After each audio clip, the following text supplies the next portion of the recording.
I think that this subject right now is the most important subject that we have, in my opinion, to present to the American public at this time in history. We have strayed a long way away from the principles of our founding fathers of this country. What were their concerns? What were the principles that they based this country on? What were their ideas? What were their actions? What were their objectives? What I notice is that we have lost sight of these objectives. If something has been well done, then why change those principles to another thing and go in another direction? Do you understand? If it's going well, then why not continue to build on those principles and continue to develop? Why change those ideas for another and go into another direction?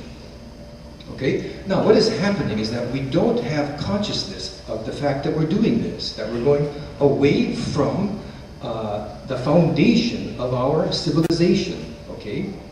We no longer even know what our founding fathers were doing.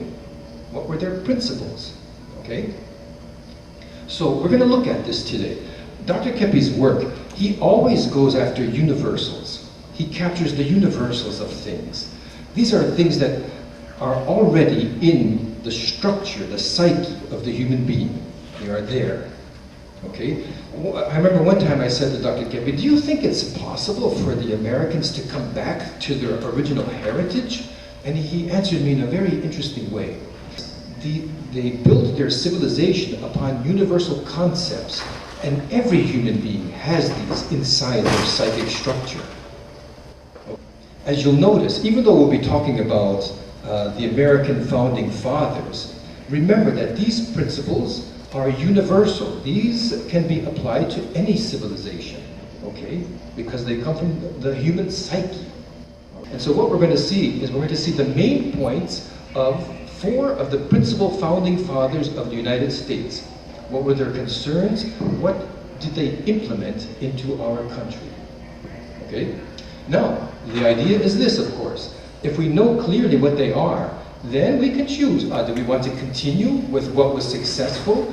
And we can see where we have deviated from that. The first one. It's necessary to reduce authority, that is accumulation of power, to a minimum, so as not to impede the liberty of others. Okay, look at the idea that they had, that you need to control powerful people. And this is something that they got from experience. They were dealing with the despot of England at that time, you know, the nobility, the powerful people of his time. And what they noticed from experience, they paid the price of this. They saw that power has to be limited. You can't allow somebody to have free reign over a people. If that happens, you're going to lose liberty. Okay? Second one, look at this. It's necessary to impede the excessively greedy from exploiting the gullibility of the masses. Is this something that happens today? You know, it looks like they're writing for now, something for this. You know, how the powerful people, they're always tricking us constantly. This is the thing. They want to trick the people, get the gullibility of the people. Why? You know, to impede our liberty. Number 3. This one is extremely important. They perceive something through experience, okay, and through intelligence. Look, it's necessary to prevent a dominating class of any type from perpetually remaining in power. Okay? At that time, it was the nobility. You know, you can't have a class of people in power here all the time. Why not? They become self-interested. They don't care about themselves. Self-interested, this man said they care only about themselves. They extract from this civilization just for themselves. You serve me. Okay? And in fact, it's our experience from studying psychopathology that many times a person who really wants power, is desperate to get into a position of power, he's already a very imbalanced person. And then when he gets there, he vents his pathology on the civilization. Okay, now you serve me. Many people think that when a person gets the power, then they become sick. But really, it's the sick person who wants power. And generally speaking, it's like this. Who do you think is a dominating, powerful class of people in our civilization today? Wall Street. Yes, what families are there in positions of power all the time? Rockefeller, Okay, you're in Rockefellers, people with the money. There are families who have more money than the United States government. Okay, and a group of families who have banded together and they dominate and they are there perpetually. Okay, I don't know. This is a consciousness that not many people have. It's so. I don't want to say obvious. It is obvious because it's real. It exists. And why do we close our eyes to it? But you can see that today there's a class of people who are in power, economic power, all the time. And our founding fathers said, you cannot do that. If you want liberty, you can't do that. Okay? Number 4, the people are obliged to rebel against tyrannical laws and against tyrants.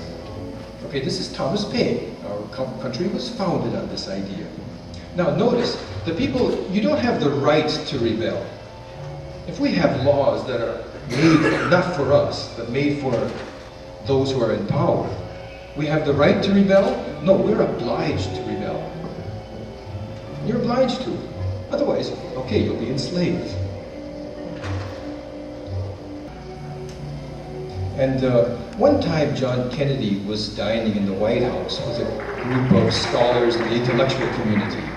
And he said, never has there been so much intelligence in this room since Thomas Jefferson dined here alone.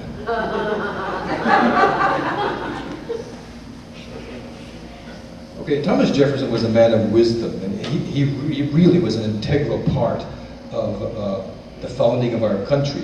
Let's see what his principles are. And remember, if we are deviating from these, then we are no longer linked with our heritage. We're trying to find out where are we going wrong? What are the problems? We know this. All men have a right to life, because under a despot, you don't necessarily have that right. You can be killed. Nothing you can do about it. The right to liberty and the pursuit of happiness. You know, to pursue the happiness. You know what? If you cannot pursue something that you know is good for other people, if you're having trouble pursuing that, then you don't have liberty. There's something wrong there. Look at this. The worst thing that exists for a civilization is what? The self-seeking egoism of monarchs, clergymen, and nobles. Now, you can notice, these were the powerful of that time. You know, once upon a time, the clergy were the powerful of the planet. Okay? Monarchs, the nobles. Who are the powerful today? Who are the most powerful people on our planet today? I hear the word money. Okay? Industrialist bankers. Industrialist bankers. Military. Media owners. Military. Media owners. Yeah, we call them the economically powerful. And you know what? They're not like things all spread out all over here and there. It's a group of people who are very well organized. And for the sake of naming them, as they keep themselves hidden behind, for example, political structure, they're much more economically powerful than any political structure on the planet. And so they dominate, they control. You know, Jefferson said, if you expect to be ignorant and free, you expect what never was and never will be. You know? So we need to know what's going on if we want to keep our liberty.